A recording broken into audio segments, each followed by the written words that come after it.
Amigas, amigos, bienvenidos, bienvenidas al informativo saludable de Telesur. Qué placer acompañarles, soy Yerani Flores.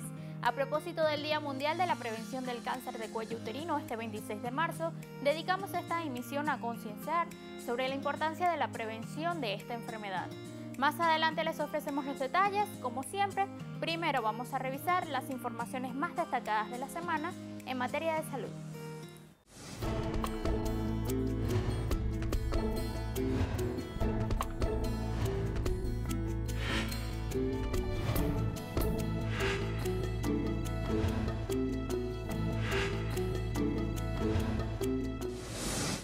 Un nuevo estudio publicado en la revista científica Nature Communications reveló que beber unos cuantos vasos de vino o unas pocas cervezas a la semana son perjudiciales para el cerebro. Se sabe desde hace tiempo que consumir alcohol en exceso daña el cerebro, provoca alteraciones en su estructura y tamaño que se asocian a deficiencias cognitivas. De eso hay pruebas sólidas, pero del consumo ligero no se tienen tantos estudios. De hecho, se tiene la creencia de que niveles moderados de consumo de alcohol pueden no tener un impacto. Para saber hasta qué punto beber alcohol es perjudicial, un equipo internacional liderado por la Universidad de Pensilvania analizó los datos de más de 36.000 adultos mediante resonancias magnéticas cerebrales. Descubrieron que el consumo ligero y moderado de alcohol también se asocia a una reducción del volumen cerebral total. Por supuesto, se hace más evidente mientras más sea el consumo de esta sustancia. Los científicos comprobaron que tras el consumo de una cerveza se producen cambios asociados en el cerebro equivalentes a envejecer 2 años. Según los datos de este estudio, tanto el consumo en exceso como ligero de alcohol causan reducción del volumen cerebral.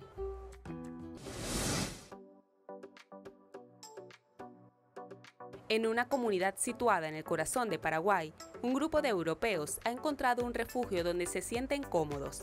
Hablan en alemán, desconfían de las vacunas y en busca de su desarrollo mental y espiritual se refugiaron en un lugar llamado Paraíso Verde, donde aseguran que pueden vivir lejos de las regulaciones europeas. La comunidad Paraíso Verde se autodefine como una colonia libre. Tienen la libertad de no estar vacunados contra el COVID-19. The new vaccination is not a normal vaccination. I think it is a human experience with proteins. Es verdad, muchos de los que vienen acá no quieren vacunarse contra el COVID. No es que son antivacunas. El encargado del centro de salud, Uwe Kremer, es médico naturista, dedicado a la homeopatía y a la ozonoterapia. Corona is not new, but they made it. They made it for the idea to have a pandemic and then to make rules for lockdowns and for punishment and for masks. Actualmente, unas 250 personas viven en Paraíso Verde. Algunas viviendas están terminadas, pero muchas todavía están en construcción. La comunidad asegura que cuando las obras hayan concluido, tendrán capacidad para acoger a 20.000 personas. La filosofía principal del Paraíso Verde es que estamos camino a una nueva era, una era de mucha libertad, sin libertinaje. En su página web indican que el proyecto nació con la finalidad de una vida mejor y un futuro fuera de la Matrix. La propagación global de implementaciones degenerativas como el 5G, el agua fluorada, la vacuna obligatoria y los mandatos sanitarios.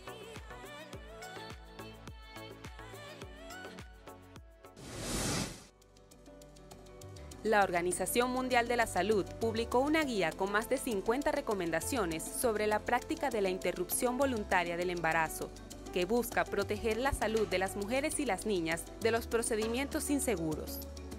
Las directrices de la guía se basan en las últimas evidencias científicas y abarcan la práctica clínica, la prestación de servicios de salud y políticas destinadas a apoyar la atención de interrupciones voluntarias de embarazos. Entre ellas, se incluyen garantizar el acceso a las píldoras y asegurarse de que todas las personas que lo necesiten dispongan de información precisa. Incluye también recomendaciones sobre el uso de la telemedicina, que ayudó a facilitar el acceso a los servicios de planificación familiar durante la pandemia de COVID-19. La OMS explicó que la interrupción voluntaria del embarazo es un procedimiento sencillo y seguro, cuando se realiza con un método adecuado y por una persona con las informaciones y capacitaciones necesarias.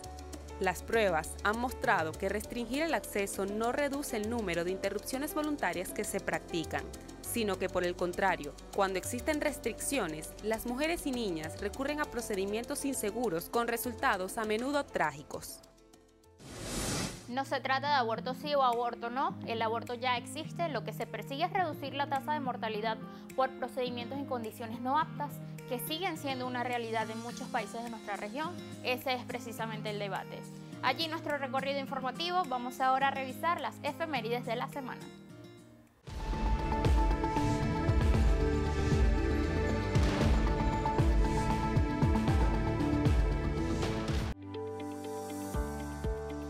Efemérides enfocadas en la salud. 26 de marzo, Día Mundial de la Prevención del Cáncer de Cuello Uterino, un tipo de cáncer 100% prevenible. De allí la importancia del diagnóstico oportuno y a tiempo. 30 de marzo, Día Mundial del Trastorno Bipolar. De acuerdo con la Organización Mundial de la Salud, esta es la sexta causa de discapacidad en el mundo.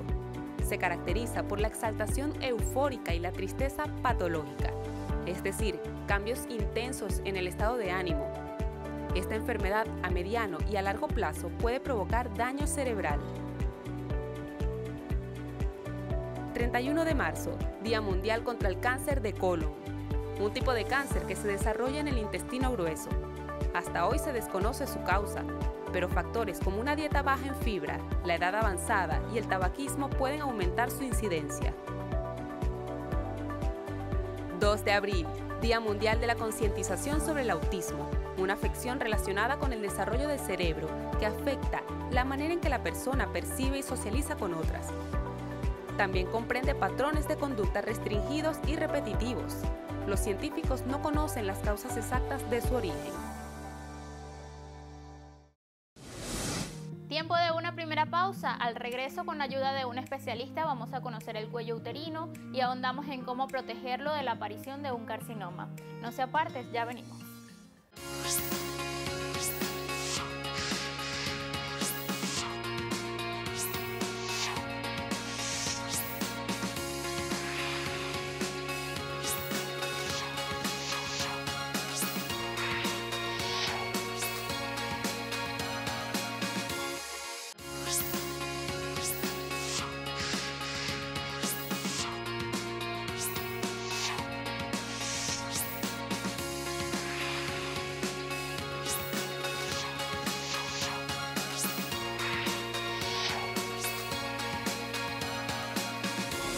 De vuelta en Guía tu Cuerpo, en el marco del Día Mundial para la Prevención del Cáncer de Cuello Uterino, nos acompañó en este estudio la ginecóloga venezolana Betsabeth Semidey para brindarnos información detallada sobre lo que está al alcance de nuestras manos para cuidar nuestro aparato reproductor.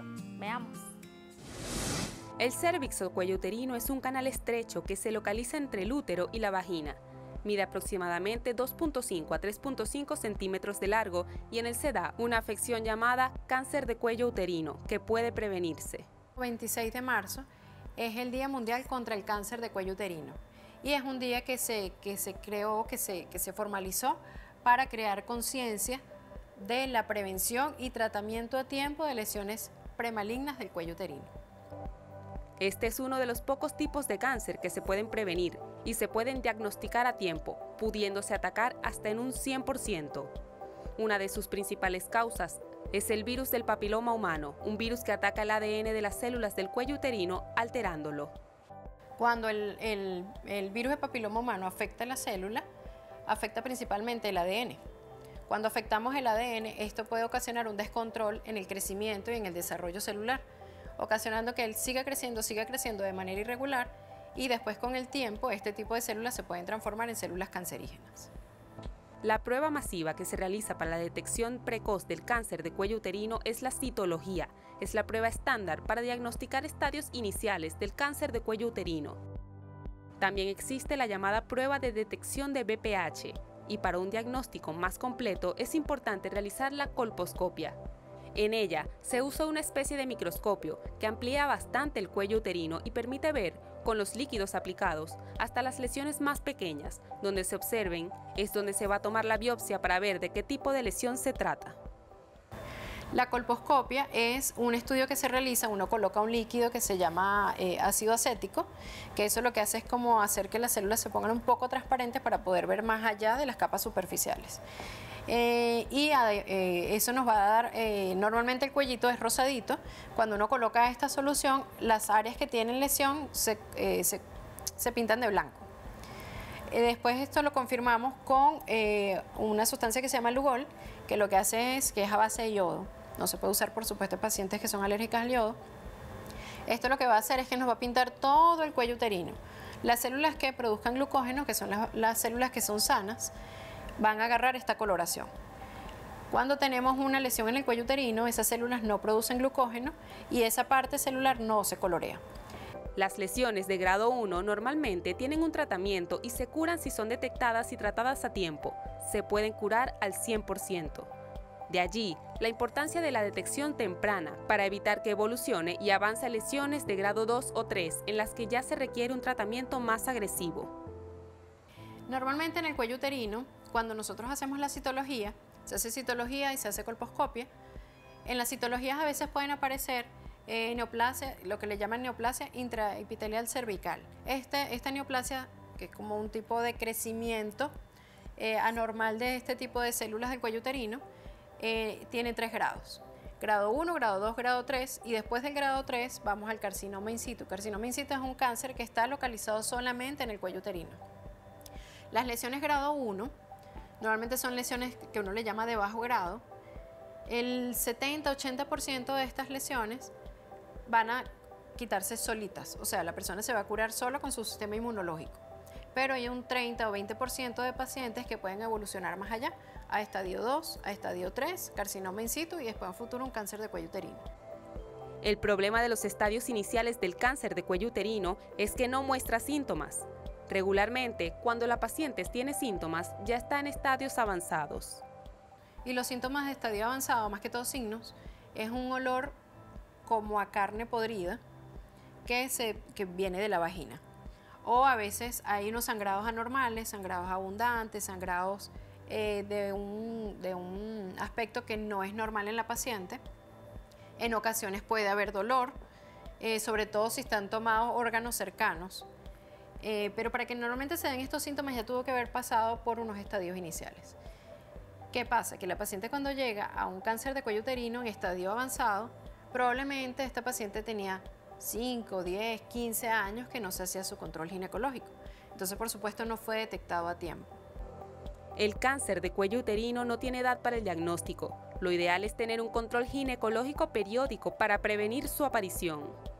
Además de la detección temprana, existe la vacuna contra el VPH. Es ideal colocarla a partir de los 9 años, tanto en hombres como en mujeres. Aquí por lo menos en Venezuela más que todo se consigue una que cubre 4 serotipos, pero son los 4 tipos de VPH más frecuentes. El 16 y el 18 que son los más agresivos y los que más comúnmente se relacionan con el cáncer de cuello uterino, y el 6 y el 11 que normalmente son los que ocasionan verruguitas vulvares, anales, en el pene. Entonces, lo ideal es colocar estas vacunas antes de que la paciente se exponga al VPH. Otra manera de prevenir el cáncer de cuello uterino es manteniendo un estilo de vida que le permita al cuerpo funcionar de la forma más armoniosa. La alimentación, el ejercicio, el descanso y un buen manejo de las emociones son fundamentales. También es importante saber que el único método que protege una infección sexual como el VPH, que es el principal causante del cáncer de cuello uterino, es el preservativo. La alimentación también tiene mucho que ver con la parte de la prevención de algunos tipos de cáncer, sobre todo alimentos ricos en carbohidratos, en azúcar, en grasa, ¿okay? Porque esto hace que se liberen radicales libres en el organismo y esos radicales libres van a atacar, son como factores inflamatorios.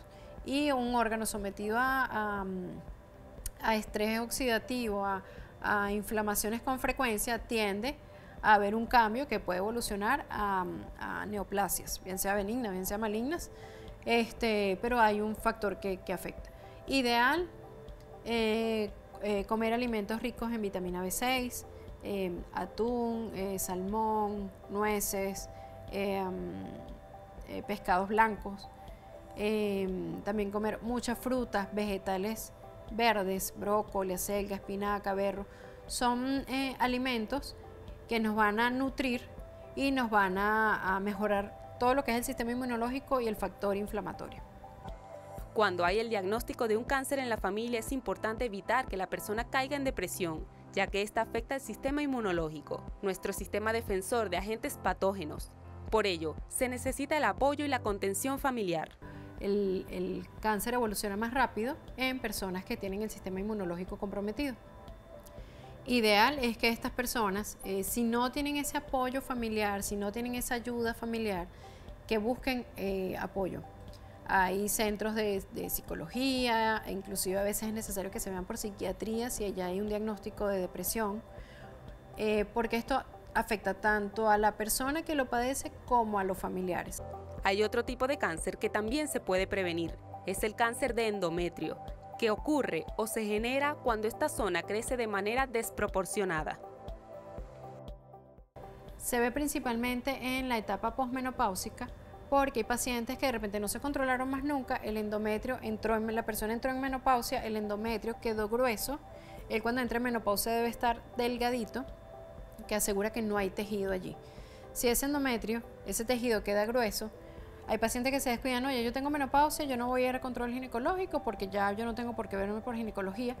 Ese endometrio quedó ahí grueso, pasan años, 5 o 10 años, empiezan a ver de repente algunos sangrados, algunas manchitas que ocurren después de la menopausia y la paciente, oye, ¿qué pasó aquí? Voy a ir al ginecólogo. Cuando de repente, ven un signo de alarma y van al ginecólogo y ya cuando lo evaluamos, pues resulta que hay un cáncer de endometrio y nunca se dio cuenta porque simplemente como entró en menopausia dejaron de controlarse. Igual que las pacientes que tienen obesidad, que tienen problemas de insulina, que tienen ovario poliquístico, que de repente tienen ese endometrio grueso y lo dejan así, no se lo van tratando, a futuro pueden hacer también un cáncer de endometrio.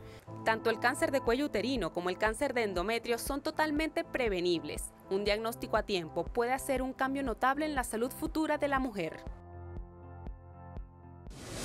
Agradecemos a la doctora Semidey por el tiempo y la información que nos deja. Con este mismo conocimiento, resumimos en esta pieza las acciones que podemos tomar para prevenir el cáncer de cuello uterino.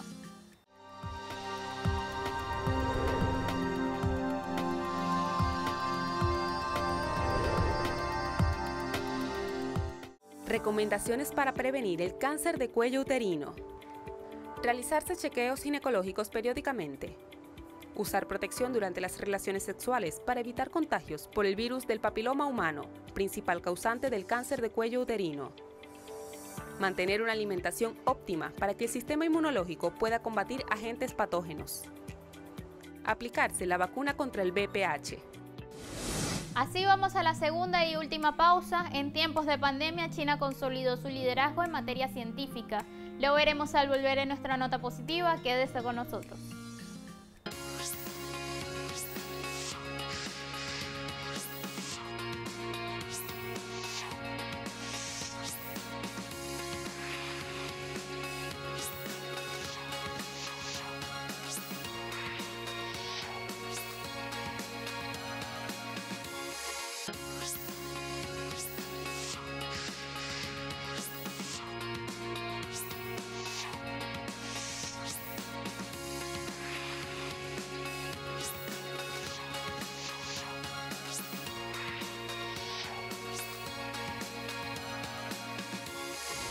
Último bloque de esta emisión, nuestra nota positiva la dedicamos a China, que consolidó su liderazgo en la esfera de la ciencia y la innovación, pues durante la pandemia se convirtió en el país en patentar más vacunas y medicamentos contra el SARS-CoV-2, superando a polos tradicionales como Estados Unidos y Europa. Desde Beijing, Iranzi Peraza nos cuenta más.